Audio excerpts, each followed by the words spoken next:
எட்டாம் அறிவு நேயர்களுக்கு வணக்கம். இன்னைக்கு நாம் எதை பற்றி பார்க்க போகிறோம் அப்படின்னா, பிளட் ப்ரெஷர், ஹை பிளட் ப்ரெஷரை உயர் ரத்த அழுத்தத்தை நாம் எப்படி உணவு முறை மூலியமாகவும் வாழ்க்கை முறை மூலியமாகவும் எப்படி நாம் அதை நார்மலாக கொண்டு வர்றது அப்படின்றத பார்க்க போகிறோம். மருந்து மாத்திரையே இல்லாமல் பிளட் ப்ரெஷர் குறைக்க முடியுமா, இல்லை இந்த உணவு முறை வாழ்க்கை முறை மூலிமா குறைக்க முடியுமா, இல்லை குறைக்கவே முடியாதா, அப்படி குறைக்க முடிஞ்சால் எந்த அளவுக்கு எத்தனை பாயிண்ட் நமக்கு சிஸ்டோலிக் பிளட் ப்ரெஷரும் டயஸ்டோலிக் பிளட் ப்ரெஷரும் குறைக்க முடியும் அப்படின்றத பற்றி விளக்கமாக பார்க்கலாம்.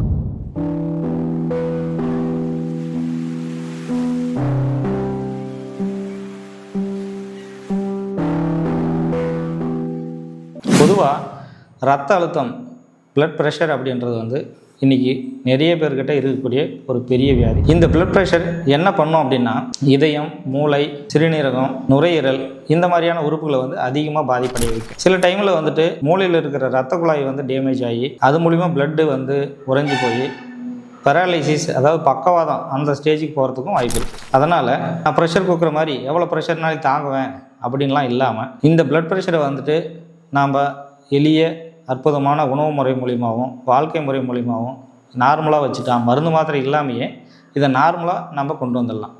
அது எப்படின்றத நம்ம விளக்கமாக பார்க்கலாம். ரெண்டு மெத்தடில் பிளட் ப்ரெஷரை குறைக்கலாம். ஒன்று ஃபார்மகாலஜிக்கல் இன்டர்வென்ஷன் சொல்லுவாங்க, இன்னொன்று நான் ஃபார்மகாலஜிக்கல் இன்டர்வென்ஷன் சொல்லுவாங்க. இந்த ஃபார்மகாலஜிக்கல் இன்டர்வென்ஷன்றது என்னென்னா, மருந்து மாத்திரை மூலிமா ரத்தத்தோட அழுத்தத்தை, உயர் ரத்த அழுத்தத்தை நம்ம குறைக்கிறது.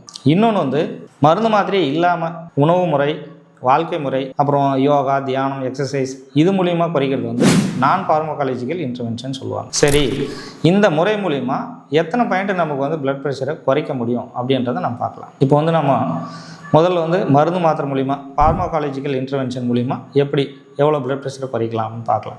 ஒரு டாக்டர்கிட்ட நீங்கள் போயிட்டு ஹை பிபி இருக்குது, உயர் ரத்த அழுத்தம் இருக்குது, பிளட் ப்ரெஷர் இருக்குது அப்படின்னு சொல்லிட்டு நீங்கள் மருந்து மாத்திரை வாங்கிட்டு வந்தீங்கன்னா அது ஒரு 15லேருந்து 18 பாயிண்ட் பிளட் ப்ரெஷரை குறைக்கும். அது சிஸ்டோலிக் பிளட் ப்ரெஷராக இருந்தால் ஒரு 15 பாயிண்ட்டு, டயஸ்டோலிக் பிளட் ப்ரெஷராக இருந்தால் ஒரு 10 பாயிண்ட் அந்த மாதிரி குறைக்கும் இந்த மாத்திரை எடுத்துக்கிறதுனால. சரி, மருந்து மாத்திரை எடுத்துக்கிறதுனால இவ்வளோ குறையுது அப்படின்னா, மருந்து மாத்திரையை எடுத்துக்காமல் நாம் குறைக்கும் போது எவ்வளோ குறையும் அப்படின்றத பார்க்கலாம். இப்போ நம்ம அதிகமாக பதட்டம் அடையாமல் மனதை சாந்தமாக வச்சுக்கிறோம் அப்படின்னா ஒரு பாயிண்ட்லேருந்து 2 பாயிண்ட் தான் பிளட் ப்ரெஷர் குறையும். சரி, உணவில் உப்பு அதிகமாக குறைச்சிக்கிறோம், அதிகமாக சாப்பாட்டில் உப்பு எடுத்துக்காமல் ஒரு அரை உப்பு, கால் உப்பு இந்த மாதிரி குறைஞ்ச அளவில் உப்பு போட்டு நம்ம சாப்பிட்றோம் அப்படின்னா எத்தனை பாயிண்ட் குறையும் பிளட் ப்ரெஷர்னால் ஒரு 5 பாயிண்ட் தான் குறையும். சரி, நம்ம உடல் ரொம்ப பருமனாக இருக்கும், தொப்பையாக இருக்கும், நாம் இதை குறைச்சோம்னா பிளட் ப்ரெஷர் குறையும் அப்படின்னு சொல்லிட்டு ஏதாச்சும் நாம் பண்ணோம்னா, உடற்பயிற்சி அந்த மாதிரியான இது செஞ்சோம்னா ஒரு 8 பாயிண்ட் பிளட் ப்ரெஷர் குறையும். இந்த யோகா, தியானம் இந்த மாதிரி மெடிடேஷன் எதுனா நம்ம செய்கிறோம் அப்படின்னா இதனால் எவ்வளோ குறையும் அப்படின்னா ஒரு 8 பாயிண்ட் அவ்வளோதான் பிளட் ப்ரெஷர் குறையும். இதுக்கு மேலே நீங்கள் எது பண்ணாலையும் இந்த மெத்தட் மூலிமா குறையாது. உப்பு எடுத்துக்காமல் இருந்தாலும் சரி, தியானம், யோகா, மெடிடேஷன் பண்ணாலும் சரி, பதட்டப்படியாமல் மனசை ரொம்ப சாந்தமாக சந்தோஷமாக வச்சுட்டாலும் சரி, இல்லை உடம்பு வெயிட்டாக இருக்குது அதை குறைச்சா போதும் அப்படின்ட்டு நீங்கள் பண்ணாலையும் மேக்ஸிமம் ஒரு 5லேருந்து 8 பாயிண்ட்டுக்குள்ளே தான் உங்களுக்கு பிளட் ப்ரெஷர் குறையும். சரி, உணவு முறை மூலிமா எவ்வளோ குறைக்கலாம் அப்படின்னா, லோ கார்போஹைட்ரேட் உணவு முறை அப்படின்னு சொல்லிட்டு ஒரு உணவு முறை இருக்குது. இந்த உணவு முறையை நீங்கள் கரெக்டாக ஃபாலோ பண்ணும்போது உங்களுக்கு சிஸ்டோலிக் பிளட் ப்ரெஷர் 3 மந்த்ஸில் 25 பாயிண்ட்லேருந்து 27 பாயிண்ட் அளவு குறையும். அதே டயஸ்டோலிக் ப்ரெஷரு 15லேருந்து 18 பாயிண்ட் உங்களுக்கு குறையும். அப்போது இந்த உணவு முறையை எல்லாத்த காட்டிலையும் அதிக அளவு இது குறையும். ஆனால் 3 மந்த்ஸ் இந்த உணவு முறையை நீங்கள் எடுத்துக்கும் போது தான் இந்த ப்ரெஷரோட குறையிற அளவு நீங்கள் நார்மலாக எடுத்துக்கணும். இந்த ப்ரெஷரோட அளவு நார்மலான அளவுக்கு வரும். இப்போ நம்ம இந்த ஹை பிளட் ப்ரெஷர் ரத்த அழுத்தத்தை குறைக்கிறதுக்கான லோ கார்போஹைட்ரேட் உணவு முறை என்ன அப்படின்றத விரிவாக பார்க்கலாம். இந்த உணவு முறையை நீங்கள் தொடர்ச்சியாக 3 மாதம் குறைஞ்சது ஃபாலோ பண்ணணும். அப்போ தான் இந்த பிளட் ப்ரெஷர் 25 பாயிண்ட்லேருந்து 27 பாயிண்ட் சிஸ்டோலிக் பிளட் ப்ரெஷர் குறையிறத நீங்கள் கண் கூட பார்க்கணும். டயஸ்டோலிக் பிளட் ப்ரெஷர் ஒரு 15லேருந்து 18 பாயிண்ட்டு குறையிறத கண் கூட பார்க்க முடியும். இந்த பிளட் ப்ரெஷரை நார்மலாகவும் வச்சுக்கணும். ஒரு வாரம் சாப்பிட்றது இல்லை 2 வாரம் சாப்பிட்றது, அதுக்கப்புறமா விட்டுட்டு திருப்பியும் பழையபடி கண்டது போனதெல்லாம் சாப்பிட்றது அப்படின்னா கண்டிப்பாக இது வேலைக்காகாது. இந்த உணவு முறையை வாழ்க்கை முறையை நீங்கள் ரெகுலராக ஃபாலோ பண்ணும்போது நீங்கள் ஃபேட்டாக இருந்தாலும் சரி, இல்லை ஒல்லியாக இருந்தாலும் சரி, தொப்பையோடு இருந்தாலும் சரி, எந்த விதமான கண்டிஷனில் இருந்தாலும் சரி நல்ல பயன் கொடுக்கும். அப்புறம் மெயினாக இந்த மாதிரியான உணவு முறைக்கு நீங்கள் மாறுறதுக்கு முன்னாடி உங்கள் குடும்ப நல மருத்துவரை கண்டிப்பாக ஒரு டைம் ஆலோசனை பண்ணிவிட்டு வேறு விதமான ஏதாச்சும் இதயம் சம்மந்தமான பிரச்சனை எதாவது இருக்கா, இல்லை இந்த லிவரில் ஏதாச்சும் வந்து ஃபேட்டி லிவர் இந்த மாதிரியான பிரச்சனை எதனா இருக்கா, இல்லை சிறுநீரகத்தில் வந்துட்டு ஏதாச்சும் வந்து நமக்கு வந்துட்டு பிரச்சனை இருக்கா அப்படின்னு வேறு விதமான, அதாவது பிளட் ப்ரெஷரை தவிர்த்து வேறு விதமான ஏதாச்சும் பிரச்சனை நம்ம உடலில் இருக்குதா அப்படின்றத தெரிஞ்சுக்கிட்டு அதுக்கான பிளட் செக்கப்பும் நீங்கள் பண்ணிவிட்டு உங்கள் குடும்ப நல மருத்துவரை கண்டிப்பாக ஆலோசனை பண்ணிவிட்டு இந்த மாதிரியான டயட்டை நீங்கள் ஃபாலோ பண்ண ஆரம்பிக்கிறது ரொம்ப ரொம்ப நல்லது.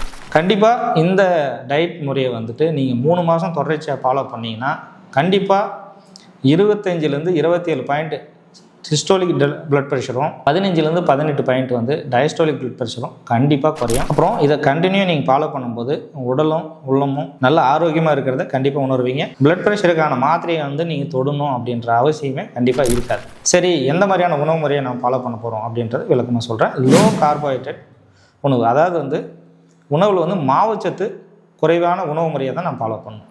கண்டிப்பாக காலை உணவில் என்ன இருக்கணும் அப்படின்னா இட்லி, தோசை, பூரி, பொங்கல், மெதுவடை அப்படின்ற ஐட்டம் வந்து கண்டிப்பாக சாப்பிடவே கூடாது. அதிகமாக பிளட் ப்ரெஷர் இருக்கிறவங்க கண்டிப்பாக மார்னிங் ஃபுட்டில் வந்து இட்லி, தோசை, மெதுவடை, பொங்கல் இந்த மாதிரியான மாவுச்சத்து அதிகமாக இருக்கக்கூடிய உணவை வந்து கட்டாயம் தவிர்த்திடணும். சரி, காலையில் அப்படி என்ன தான் சாப்பிட்லாம் அப்படின்னா பாதாம் பருப்பு, தேங்காய் துருவல் 1 கப்பு, இல்லைனா பாதாம் பருப்பு, இல்லைனா வேக வச்ச நிலக்கடலை, இந்த மாதிரியான ஐட்டங்கள் வந்து எடுத்துக்கணும். இது வந்து உங்களுக்கு பசிக்குது, இந்த உணவு வந்துட்டு எங்களுக்கு பத்தலை அப்படின்னும் போது வேக வச்ச 1 இல்லை 2 இல்லை ஒரு 3 முட்டையை கூட எடுத்துக்கலாம். இந்த மாதிரி தான் எடுத்துக்கணுமே தவிர காலை உணவில் கண்டிப்பாக இட்லி, தோசை, பூரி, பொங்கல், மெதுவடை இந்த மாதிரியான மாவு ஐட்டங்கள் கண்டிப்பாக தவிர்த்துடணும். மதிய உணவில் வந்து என்ன எடுத்துக்கணும்னா ஒரு 200 கிராம் அளவு சாதம், அதாவது 1 கப்பு சாதம், அந்த 1 கப்பு சாதத்தை விட 2லேருந்து 3 மடங்கு அதிகப்படியான காய்கறிகள் பண்ண பொரியல், கூட்டு, இந்த மாதிரி வேக வச்ச காய்கறிகள், பொரியல் இந்த மாதிரி ஐட்டங்கள் வந்து அதிகமாக எடுத்துக்கணும். 200 கிராம் சாதம், அதாவது 1 கப்பு சாதம், அதுலேருந்து 2லேருந்து 3 மடங்கு அதிகப்படியான காய்கறிகளில் வந்து மதிய உணவில் சேர்த்துக்கணும். இது எனக்கு பசிக்குது, இது பத்தலை அப்படின்னா ஒரு வேக வச்ச முட்டையை வந்து நீங்கள் கூட எடுத்துக்கலாம். அதுக்கப்புறம் ஈவினிங் ஸ்நாக்ஸ் எதாவது சாப்பிட்றோம் அப்படின்னா கண்டிப்பாக வந்து அந்த ஸ்நாக்ஸில் வந்து வேக வைத்த சுண்டல் பயிறு, வேக வச்ச வேர்க்கடலை இந்த மாதிரி ஐட்டங்கள் எடுத்துக்கலாம். அப்புறம் வந்து பழங்கள் எடுத்துக்கலாம். ஃப்ரூட்ஸ் வந்து கண்டிப்பாக ஜூஸ் போட்டு சாப்பிடக்கூடாது. பழமாக அப்படியே தான் உரித்து நீங்கள் சாப்பிட்ற மாதிரி கட்டாயம் வேறு எந்த விதமான நொறுக்கு தீனிகளும் வந்து நீங்கள் தொடவே கூடாது. நைட்டில் வந்து அதிகமாக வந்து இட்லி, தோசை வந்து தவிர்த்துடணும். ரொம்ப தவிர்க்க முடியல அப்படின்ற பட்சத்தில் 2 தோசை எடுத்துக்கலாம். அதே மாதிரி சப்பாத்தி 2லேருந்து 4 சப்பாத்தி எடுத்துக்கலாம். சப்பாத்தி கூட வந்து கண்டிப்பாக சுண்டல், பாசிப்பயிறு இந்த மாதிரி வேக வச்ச பாசிப்பயிறு, சுண்டல் இந்த மாதிரியான உணவுகளை வந்து அது கூட நீங்கள் சேர்த்து எடுத்துக்கலாம். நான்வெஜ் பிரியர்களாக இருந்தால் ஒரு 300 கிராம் சிக்கனோ மட்டனோ நீங்கள் கண்டிப்பாக எடுத்துக்கலாம். இல்லைனா முட்டை, வேக வச்ச முட்டை எடுத்துக்கலாம். வெஜ்ஜு பிரியர்களாக இருந்தால் சப்பாத்தி, அதை விட 2லேருந்து 3 மடங்கு வந்துட்டு காய்கறிகள், கூட்டு, பாசிப்பயிறு, சுண்டல் இந்த மாதிரி ஐட்டங்கள் இதுதான் டயட். இந்த 3 வேளை உணவும் நீங்கள் கரெக்டாக ஃபாலோ பண்ணிட்டு வரணும். கண்டிப்பாக மது பழக்கம் இருந்தால் அதை கண்டிப்பாக அவாய்ட் பண்ணிடணும். புகைப்பழக்கம் இருந்தாலும் கண்டிப்பாக அவாய்ட் பண்ணிடணும். அதுக்கப்புறம் மெயினாக வந்து இந்த ஃபாரின்காரன் பாக்கெட்டில் அடித்து விற்கிற மாதிரியான பாக்கெட் உணவுகளை வந்து கண்டிப்பாக தொடக்கூடாது. அப்புறம் நொறுக்கு தீனி, இந்த மாதிரி முறுக்கு, மிக்சரு, வடை, போண்டா இந்த மாதிரியான ஐட்டங்கள் கண்டிப்பாக தொடவே கூடாது. நீங்கள் அதை சாப்பிடவே கூடாது. அப்புறம் சர்க்கரை, வெள்ளை சர்க்கரை தான் சார் நான் சாப்பிட்றதில்ல, நாட்டு சர்க்கரை நான் சாப்பிட்றேன் அப்படிலாம் இருக்கக்கூடாது. வெள்ளை சர்க்கரையும் சாப்பிடக்கூடாது, நாட்டு சர்க்கரையும் சாப்பிடக்கூடாது, வீட்டு சர்க்கரையும் சாப்பிடக்கூடாது, பக்கத்து வீட்டு சர்க்கரையும் சாப்பிடக்கூடாது, எதிர் வீட்டு சர்க்கரையும் சாப்பிடக்கூடாது. மொத்தம் சர்க்கரை உணவுகளை வந்து கண்டிப்பாக தொடவே கூடாது. இந்த டயட்டை வந்து கரெக்டாக ஃபாலோ பண்ணிவிட்டு இது கூட உங்களால் முடிஞ்சால் வாக்கிங் போகிறது, ஜாக்கிங் போகிறது, அதுக்கப்புறம் வந்துட்டு யோகா, தியானம் இந்த மாதிரியான உங்களால் எது முடியுதோ அதுக்கான உடற்பயிற்சி நீங்கள் செய்யும்போது 100 மடங்கு அற்புதமான ரிசல்ட் கொடுக்கும். 3 மாதம் இதை கரெக்டாக நீங்கள் ஃபாலோ பண்ணிட்டு வந்தீங்கன்னா கண்டிப்பாக உங்கள் பிளட் ப்ரெஷர் வந்து ஹிஸ்டோலிக் பிளட் ப்ரெஷராக இருந்தால் 25லேருந்து 27 பாயிண்ட் கண்டிப்பாக குறைஞ்சிருக்கும். டயஸ்டோலிக் ப்ரெஷராக இருந்தால் 15லேருந்து 18 பாயிண்ட் கண்டிப்பாக குறைஞ்சிருக்கும். பிளட் ப்ரெஷர் கண்டிப்பாக குறையும், நார்மலாகவும் இருக்கும். அதுக்கப்புறம் நீங்கள் இந்த மாத்திரை மருந்தோ நீங்கள் கண்டிப்பாக எடுத்துக்கணும்னு அவசியம் இல்லை. இதை வந்து தொடர்ச்சியாக நீங்கள் ஃபாலோ பண்ணும்போது தான் உங்களுக்கு இந்த ரிசல்ட் கண்டிப்பாக கிடைக்கும். கண்டிப்பாக இதை ஃபாலோ பண்ணி உங்கள் உடலும் உள்ளத்தையும் ஆரோக்கியமாக வச்சுக்காங்க. இந்த தகவல் கண்டிப்பாக உங்களுக்கு பயனுள்ளதாக இருந்திருக்கும் அப்படின்னு நம்புகிறேன். இந்த மாதிரி வேறு ஒரு தகவலோட உங்களை சந்திக்கும் வரை உங்களிடமிருந்து விடைபெறுவது டாக்டர் வடிவேல். நன்றி, வணக்கம்.